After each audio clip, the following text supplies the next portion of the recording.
Hey, Sean, can we start with injury updates from last night? Dodson, Ford, and Cam Lewis. Yeah, they'll all be week to week. That's the best I can tell you right now, Thad.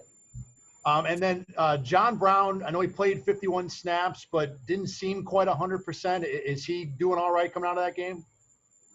Yeah, I mean, I think he's a little sore, still not 100%, still working through it. We'll just monitor him this week as we move forward here. And then there's been a lot of discussion about the defensive game plan from last night. Can you draw a line between, because we talked about rush yards and issues there, and you were talking about preventing explosive plays. Can you draw a line between what was acceptable defensively last night and what was not?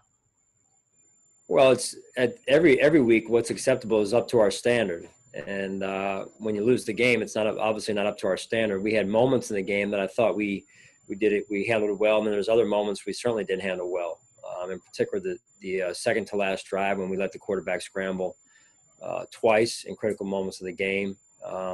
I think overall, against a good offense, and I think this is probably where you're going with that, is you got to be able to take away what they do best, regardless of who you're playing, run-wise or pass-wise, and we've shown we can do that. Last night in the pass game specifically, and then weeks before in the run game with Jacobs and Henry in the weeks prior. I think the bigger thing is, being able to manage the secondary weapon of the offense in this case, which was the run, and we've got to be able to do a better job in that area in terms of limiting some of the damage, at least, and giving ourselves a better chance to get off the field on third downs. Appreciate it, Sean. That's what I was looking for. Thanks. Sure. Hey, Sean, John Scott. Following the Tennessee game, you were open about how the defensive line needed to produce more pressure on its own. How do you feel they did last night? Well, I thought there were some moments, John, where they did that well prior to halftime there, and then some other moments in the game. We got to be, again, coordinated with our rush effort. We had, again, the quarterback scrambling yesterday hurt us in critical moments, as I said earlier, and we can't allow that to happen. And you obviously made the moves with Trenton Harrison sitting out. Do you anticipate exploring other changes up front heading into Sunday? Well, we look at everything. Thanks, Sean. Sure.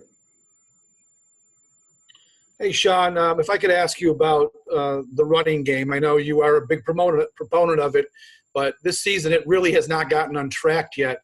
Can you give us a couple reasons what you're seeing when you watch film as to why you can't get the run game established?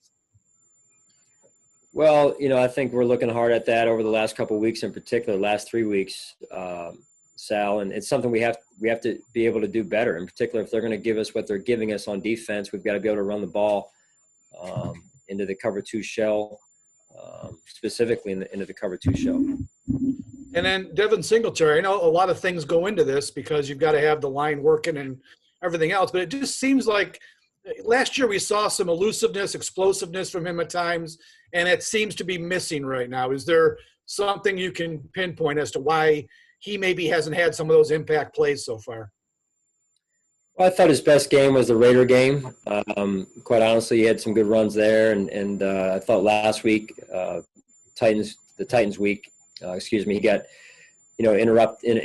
disrupted before the line of scrimmage, and so last night I thought we had some moments where we got him going in the run game, and then some moments where we didn't. So it's always a collective effort when you're talking about the run game on both sides of the ball, offensively with the offensive line, receivers and tight ends all blocking, and the running backs doing their job. And so it's the same way on the defensive side. Corners have to tackle, but it starts up front.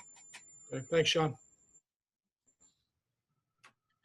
Hey, Sean, how close were Matt Milano and John Feliciano to playing last week? I know Milano was listed as questionable. Feliciano, I don't think has been activated yet, but how close are those guys to coming back?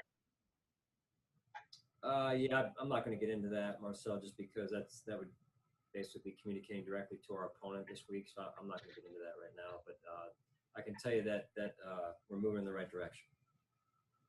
All right, fair enough. Thanks, Sean. Coach Mookie Hawkins, Waffle Sports 1080. How you doing?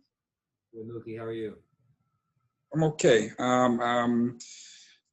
Hey, I'm not sure. I mean, giving up 240-something yards, on the ground, 160 of that was pretty much on you guys' sideline.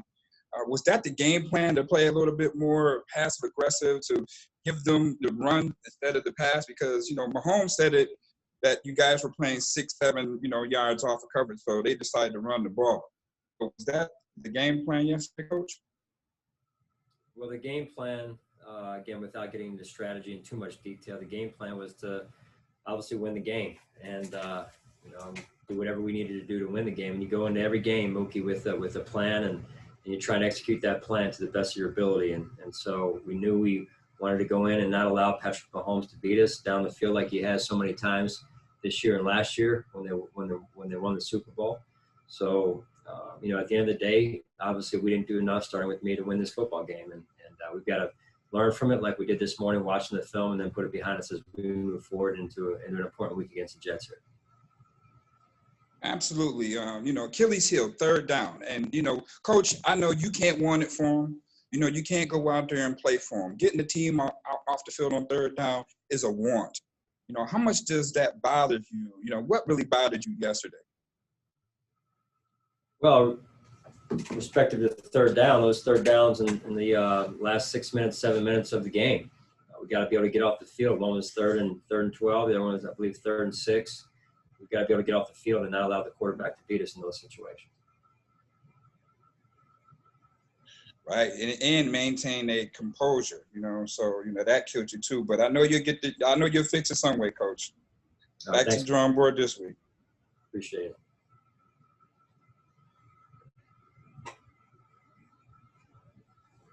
Hey, Sean, Josh Freed here. Just kind of listened to you talk last night and even a little bit here today.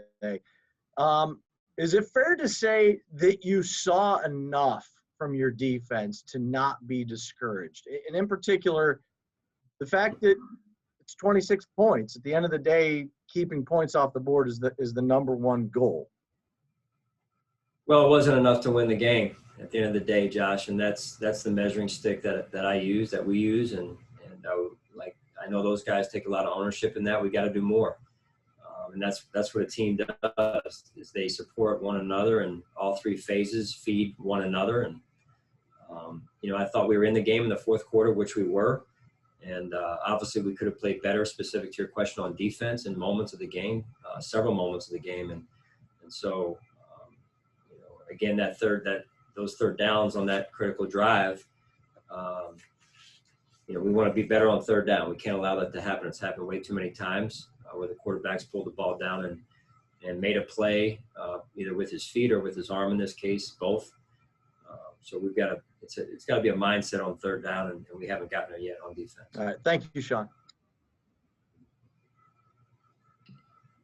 Hey, Sean. How did Harrison and Trent respond to not being in the lineup when you gave them that news? Yeah, they were pros about it. Obviously, they wanted to be out there, but they were pros about it, which is what we'd expect. And when it comes to Trent in particular, guy who gets paid good money, and a guy that you guys decided to keep around this season, why keep him around if he's not going to be part of the plan in one of the most important games of the year? Well, I'm not going to get into why keep him around based on what money he's making and all that type of stuff. That's for you to talk about, Matt. But, I'm going to play the players that I think that give us the best chance to win every week. That's what I get paid to do, and that's what we'll continue going forward here. In regards to the 2-point conversion and taking the extra point, I know you said you don't have a crystal ball and all that, but what was the sheet telling you? What were the numbers telling you, and what went into the decision, I guess? Yeah, we felt good about getting a stop on the ensuing drive. Obviously, that didn't happen, and so taking the one at that point we felt like was the right call. Then you get into, again, crystal ball of, hey, not being able to hold them to a field goal on the ensuing drive, all that type of stuff. Then if you go for 2 and you don't make it, then what does that mean? Further on down the line for us, it's an offense with time left and all that type of stuff. So we felt like at that point in the game, Matt, taking the 1 was the right move for us. Thank you, Sean. Hi, Sean. It's Jay with the Buffalo News. With Cody being week to week now, is there any update on Quentin Spain and whether he was close to being able to go yesterday? No real update. He was, in a position where he was still out as of yesterday. So, we'll see. We will reevaluate where he is this afternoon and this week here. And I know you said earlier about John, you do have a decision to make pretty soon. Where are you in terms of your timeline and making that? Are you leaning, are you feeling like the team is ready to make a call on that one way or the other? Yeah, we'll talk more about that today. We had some, I call them minor talks about it this morning, and Brandon and I have to revisit that this afternoon as we get back together here. Thank you. All right, that's all for today. Thanks, Sean. All right, thanks, guys.